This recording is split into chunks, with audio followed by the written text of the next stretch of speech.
ନିଜକୁ ଧନ୍ୟ ମନେ କରୁଅଛି। मनुष्य ହେଉଛି ଏକ ସାମାଜିକ ପ୍ରାଣୀ। ସମାଜରେ ବାସ କରିବା ପାଇଁ ହେଲେ ତାର ସମସ୍ତ ମୌଳିକ ଆବଶ୍ୟକତା ପୂରଣ ହେବା ଜରୁରୀ। ସେଥିମଧ୍ୟରୁ ସ୍ୱାସ୍ଥ୍ୟ ହେଉଛି ପ୍ରଧାନ। କାରଣ ମନୁଷ୍ୟ ଯେତେ ଅର୍ଥ ଉପାର୍ଜନ କଲେ ମଧ୍ୟ ଯଦି ତାର ସ୍ୱାସ୍ଥ୍ୟ ଠିକ୍ ନଥିବ ତାହେଲେ ସେହି ଅର୍ଥ ମାଟି ପରି ମୂଲ୍ୟହୀନ ହୋଇପଡ଼ିଥାଏ। ତେଣୁ ସ୍ୱାସ୍ଥ୍ୟ ହେଉଛି ମନୁଷ୍ୟର ମୂଲ୍ୟବାନ ସମ୍ପଦ। ତେଣୁ ମହାପୁରୁଷମାନେ କହିଯାଇଛନ୍ତି ଯାବତ ଜୀବେତ୍ ସୁଖମ୍ ଜୀବେତ୍, ଅର୍ଥାତ୍ ଯେତେ ଦିନ ପର୍ଯ୍ୟନ୍ତ ବଞ୍ଚିବା ସୁଖପୂର୍ବକ ବଞ୍ଚିବା।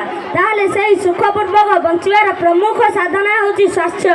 ତେଣୁ ମୁନି ଋଷିମାନେ ମଧ୍ୟ କହିଯାଇଛନ୍ତି ଶରୀରମ୍ ଆଦ୍ୟମ୍ ଖଳୁ ଧର୍ମ ସାଧନମ୍, ଅର୍ଥାତ୍ ମନୁଷ୍ୟ ତାହାର ସମସ୍ତ ଧର୍ମ ଆଦି କାର୍ଯ୍ୟ ସାଧନା କରିବା ପାଇଁ ଶରୀରକୁ ହିଁ ପ୍ରାଥମିକ ଦେବା ଉଚିତ। କାରଣ ଉତ୍ତମ ସ୍ୱାସ୍ଥ୍ୟ ଏବଂ ଉତ୍ତମ ଶରୀର ଗଠନ ଦ୍ୱାରା ମନୁଷ୍ୟ ସବୁକିଛି କରିବାର ସମର୍ଥ ହୋଇଥାଏ। ତେଣୁ ଆମ୍ଭମାନଙ୍କ ପାଇଁ ସର୍ବଶ୍ରେଷ୍ଠ ସମ୍ପଦ ହେଉଛି ଆମ ସ୍ୱାସ୍ଥ୍ୟ।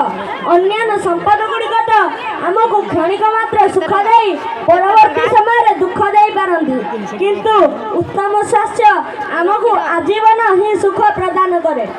ତେଣୁ ମୁନି ଋଷିମାନଙ୍କ ମତରେ ଯିଏ ଅଟେ ସ୍ୱାସ୍ଥ୍ୟବାନ ସିଏ ଅଟେ ଭାଗ୍ୟବାନ।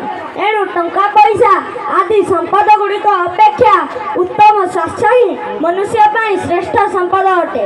ଏଣୁ କୁହାଯାଇପାରେ ଘରପଡ଼ି ଠାରୁ ବିପତ୍ତି ନାହିଁ, ସ୍ୱାସ୍ଥ୍ୟ ଠାରୁ ବଡ଼ ସମ୍ପତ୍ତି ନାହିଁ। ଜୀବନରେ ସିଏ ଅଟେ ଭାଗ୍ୟବାନ ଯିଏ ହୋଇଥାଏ ସଦା ସ୍ୱାସ୍ଥ୍ୟବାନ। ମୁଁ ଏତିକି କହି ମୋ ବକ୍ତବ୍ୟ ଶେଷ କରୁଛି। ଜୟ ହିନ୍ଦ।